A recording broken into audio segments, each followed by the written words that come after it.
Good afternoon, friends. I hope this daily connection finds you well. For this Sunday, we are going to be hearing from Paul's letter to the church in Rome, Romans chapter 12, beginning with verse 1 and going to verse 8. And in this passage, we're going to hear how Paul reminds us that there are many members of the body of Christ. And in particular, I want to read this segment to you. Paul writes, "We have different gifts that are consistent with God's grace that has been given to us. If your gift is prophecy, you should prophesy in proportion to your faith. If your gift is service, devote yourself to serving. If your gift is teaching, devote yourself to teaching. If your gift is encouragement, devote yourself to encouraging. The one giving should do it with no strings attached.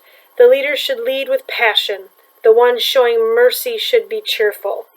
And I am struck by these words yet again because it reminds me of the many gifts that all of us possess. And I'm even more mindful of that today as I think about the many gifts that we each have that we take for granted.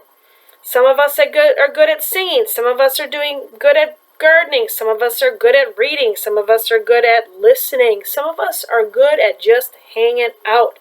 Some of us are good at writing. Some of us are good at playing.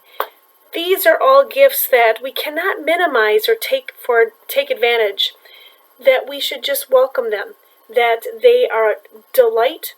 And how then do we use those gifts in a way that feed our soul, that give us passion, that allow us to keep moving and doing things that we never imagined?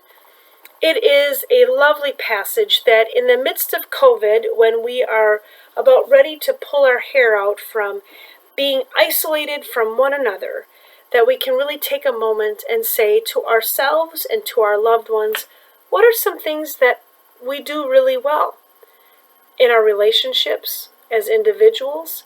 What are some things that we could do better? What are some things that I would like for you to do because you have those gifts? And what are some things that I can do to help ease the load?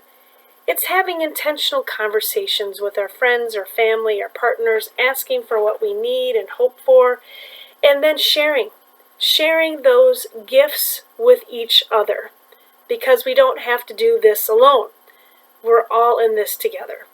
So my friends, on this day, as we take this moment to connect with one another, I'm thinking about the many gifts that each of you possess, the many gifts that I have had great joy in getting to know through the years, and how then those gifts are shared with each other, for I know that you share your gifts in so many ways, and I am so grateful. Have a wonderful Thursday, and I'll see you tomorrow. And I am so grateful for the gifts that you continue to share with me and with others in your lives. Take care.